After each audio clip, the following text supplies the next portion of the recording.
सुबह का अखबार खोलते ही सरला की खुशी का कोई ठिकाना न था।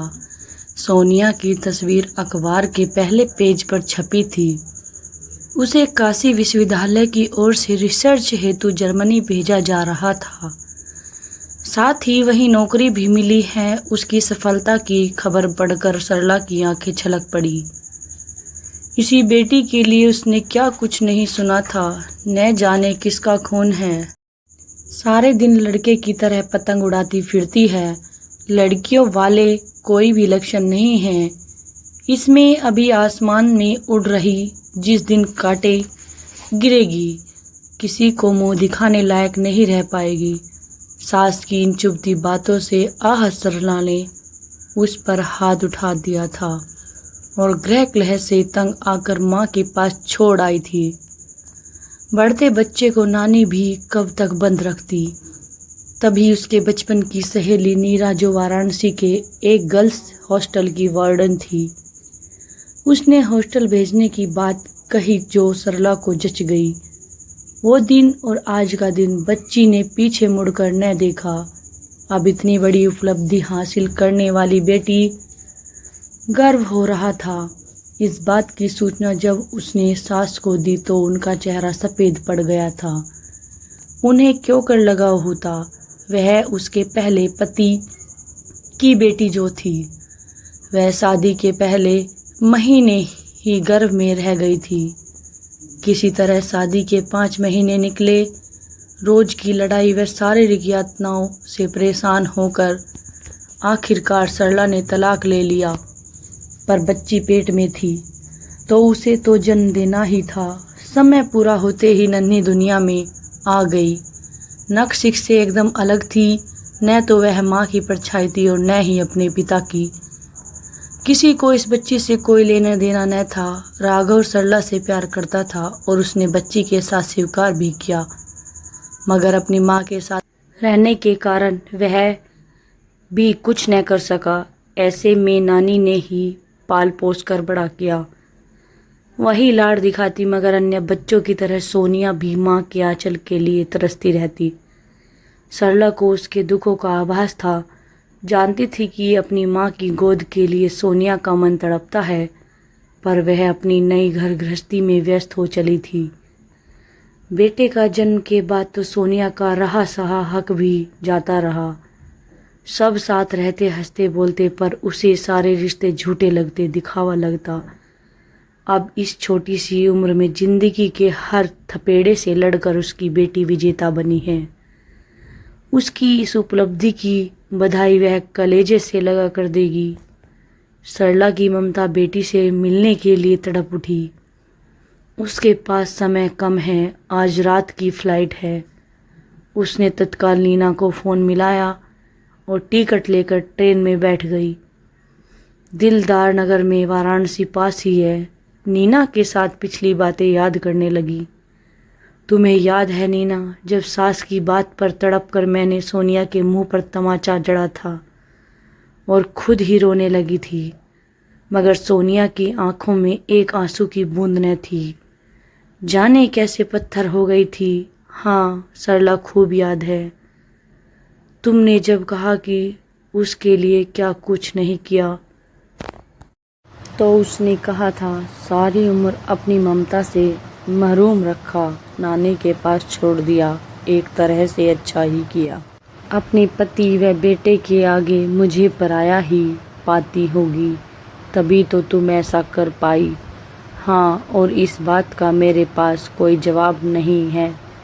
यह सब एक दिन की बात नहीं थी। ससुराल में सोनिया की हरकतों पर नज़र रखी जाती थी, जैसे वह अपने नहीं बल्कि पराए घर में पल रही हो।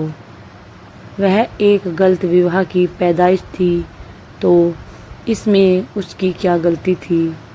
उस रोज़ पतंग उड़ाने के कारण हुए हंगामे को तुमने न संभाला होता तो आज यह शुभ दिन कैसे आता।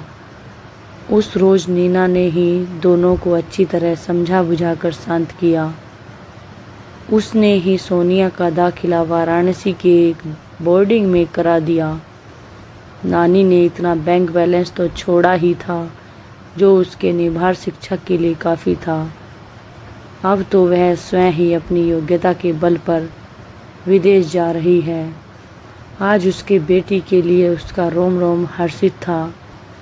बातों बातों में स्टेशन आ गया। रिक्शा कर हॉस्टल पहुंची तो जैसे उसका इंतज़ार हो रहा था। बेटी की मासूम आँखों में अपनी झलक पाकर पिघल गई। मैं बहुत कमज़ोर थी बेटी, इसलिए दूसरों के शर्तों पर जीती चली गई। समझौते कर लिए, मुझे माफ़ कर दे मेरी बच्ची। कोई बात नहीं माँ, तुम अकेली न छोड़ती तो किताबों से दोस्ती कैसे होती। अकेलेपन के एहसास ने मुझे इन किताबों में डुबो दिया, और देखो ना आज इनके बदौलत ही मुझे तुम वापस मिल गई। सोनिया बाहें फैलाए राह देख रही थी। मेरे बच्चे, मुझे तुम पर गर्व है। सीने से लगाकर इतना ही कहा, पर बरसों के जज्ब आंसू दोनों को भिगो गए। असली राहत तो अपनों से मिलकर ही महसूस होती है, और माँ बेटी के रिश्ते से बढ़कर तो कुछ भी नहीं। एक खूबसूरत रिश्ता जो मालिन को चला जाता है, वह नफ़रत की आग बुझाते ही चमक उठा। आपसी भाव बदल गए। जिन लोगों में उसे झूठ दिखता था, वहाँ सच्चा स्नेह नजर आने लगा। अतीत का दर्द कम हुआ तो राहत पाकर आसमान निहारने लगी।